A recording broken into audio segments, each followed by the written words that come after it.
This is the #1 freight broker. Just got my CDL license 5 months ago. Transportator. Oh, soon to be owner operator. Going to state to state. Woo! Let's go. I had to come back in the truck. You hear me? Yes, man. I know you guys. I haven't been posting up videos a lot. My hard drive crashed on me. And for the last 3 weeks, I've been trying to get it working, but it has not been working. Like they say, one hard drive does not stop the show. Or is it one monkey don't stop the show? But anyways, I had to keep on doing it. So I've been putting up shorts, and the reaction been phenomenal. Thank you, my new subscribers. Thank you for subscribing on to Brokers Talk. And thank you for everybody that been commenting. If it's good or bad, hey, listen, publicity is publicity. Y'all can say what y'all want to say. I like all the comments. Bring all the comments. But thank you for my supporters. Thank you for people that have been following and watching the videos. Today, I gotta spill the tea on these illegal dispatching company. As you guys can see, I am a licensed freight broker. Also, as you guys can see, I have a licensed CDL Class A license. Right? Yeah. I am licensed CDL Class A. I'm a truck driver. All right, point me to Peter. I'm a truck driver. And we have to get our license. So if you guys don't know, the FMCA, right? The FMCA, I believe it was, correct me if I'm wrong, they're coming out where freight brokers are urging Congress to finally stop these illegal dispatching companies, where these dispatching companies can finally start getting the proper licensing like a truck driver has to get and like a broker has to get, right? You got to have the proper licensing to be able to become an active freight broker or active truck driver. But when it comes to dispatch companies, you don't need a license. All you got to do is open up a LLC and get carriers, pay your monthly subscription on these low boards, or go on the free ones, and boom, you're up and running. My opinion, I'm gonna spill the tea. Got my tea right here.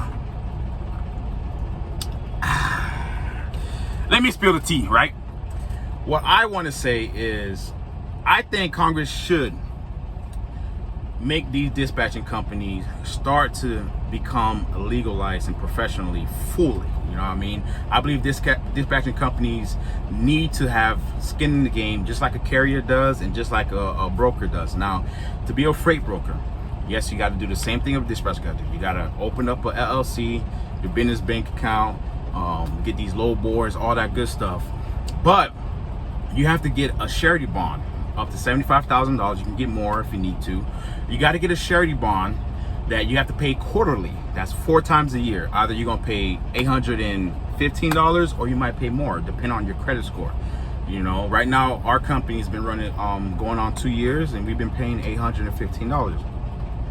Now, the thing about the surety bond and your BO3, the thing about the surety bond, the reason why brokers have to get it is if a shipment gets damaged, they are going to write a claim to our surety bond because we have skin in the game, and vice versa. If I'm a broker and a carrier damage a shipment, guess what? I got the COI, certificate of insurance, and I'm gonna write a claim to their insurance company.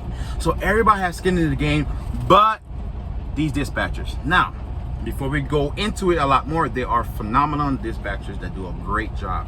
I met some dispatchers that were able to give me the ETA without me asking. They fully keep me up to date. They send the BOL to me. They send the PODs to me. Everything was on point. And I've ran across a lot of dispatchers who don't do that because they don't care, right? I'm gonna give you an example, right? As a freight broker, we have booked a load. The majority of our loads, we deal with a container company, and we use flatbeds a lot. So these flatbeds can hold up 3 containers, right? They're 16 foot a piece, so they can hold 3 containers on one flatbed, 48 foot. And we dealt with a dispatcher working under the carrier, right? Or independent dispatcher that had a carrier, and I already knew something was shaky, right? My freight agent was talking to them, and she asked, hey, wait, before I get there, right? So she had to pick up 3 units. She had 2 stops, 1 drop, right? So the first stop, she was picking up 1 unit. The second stop, she was picking up 2 units, and then she had to go do the drop. So she picked up the first unit, and she was scheduled to pick up the next 2 units the following day, but she asked, hey, we still have room on the flatbed. Is it all right? We can pick up another shipment? And I told them, like, nah, this is a priority shipment. You can't pick up any other shipments. If you agree to this rate con and you agree to our terms, this is the only shipment you should only be getting. Well, the next day came around, couldn't reach out to her for hours. The shipper's calling us, sending out emails, tagging everybody in the company and their mamas.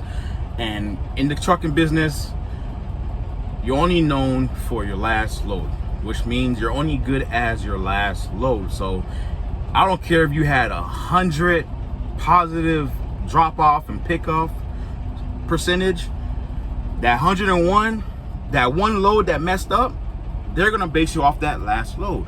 So that kind of gives you kind of like that encourage to make sure that every load you do your best. You know what I mean? Give it 100%, give it 200%. You can add whatever number you want, over 200, whatever, I don't care. But you want to make sure that you're gonna treat this load with respect, just like you treat up any other loads, because you don't want to make up no problem. You don't want to have any mistakes, right? So going back to the lady, I'm getting emails. Sorry, man. ELD mandate telling me I gotta. But anyways, going back to the lady, we're calling her. We found out that she went ahead and picked up another load, which she thought she'll be able to drop it off on time and still pick up our last 2 units, which she was wrong, right? So we're able to fix that. But these are type of dispatchers with no skin in the game. This is what they'll do, because all they care about is their money. All they care about, because they're getting paid percentage by the carrier. So the more loads they pick up, the more money they get. If the carrier crash, guess who's getting in trouble? The carrier. If the shipment is late, guess who's getting in trouble? The broker. There's no way you can get the dispatchers in trouble. And I dealt with this a lot as well as a carrier, dealing with dispatchers that will book you a load and not look at your ELD hours and your cycles, your total shift, and they'll book you a load to go pick up a live load, and you're telling them, hey, I only have 3 hours to my clock. Can I pick this load up tomorrow on a new clock? No, you're gonna be good. You go and pick it up. It takes you 7 hours to get loaded. Your time is up. Now the next nearest truck stop is probably 50 or 80 miles. Guess what? If you go drive on PC and you get stopped by the DOT officer and they seen that you've been driving on PC for the last 30 minutes, you're gonna be in violation, not the dispatcher. So I seen on both fields, you know what I mean? And I believe they shouldn't be all hard or strict, but I believe that dispatchers, if you want to start a trucking dispatching company, yes, there are numerous of other dispatching companies. You can be a 911 dispatcher, you can be a AC dispatcher, you know what I mean? The guys that do AC, they look for dispatcher. You can be a plumbing dispatcher. That's why it's kind of hard, and the term dispatcher can be so much to me, so much, but they need to make a legal term just for the trucking industry. And I believe if you want to become a dispatcher for the trucking industry, an independent dispatcher, you should be able to start paying for your own insurance. You should be able to get your DOT number. You should be able to do the same thing a freight broker does, okay? The same thing a freight broker. Maybe you don't have to get the surety bond or anything, but some type of insurance where if something happens and we're late, or the pigment's not picked up, or something goes wrong, and it's not the carrier's fault and it's not the broker's fault, then whose fault is it? The dispatcher's fault. We need to have a tool where we can write a case against that dispatcher. You know what I'm saying? And right now we don't. So that's what's going on in the trucking industry. That is my tea. You know what I mean? I really do believe that Congress should start, and Congress has changed a lot of stuff. Like now they changed the way how you can get your CDL license and how many hours and all that stuff. So a lot of things are changing. And now I'm seeing that this is bring up to discussion about these independent dispatchers. Like I said, there's a lot of independent dispatchers that are phenomenal and they take their job very seriously. And there's a lot of dispatchers that just don't care and they're about their money. You feel what I'm saying? And it's the same, it's vice versa with brokers, carriers, it goes all the way. But guess what? The carrier has skin in the game, the broker has skin in the game, and these shippers have skin in the game. All right? So dispatchers, y'all gotta get skin in the game.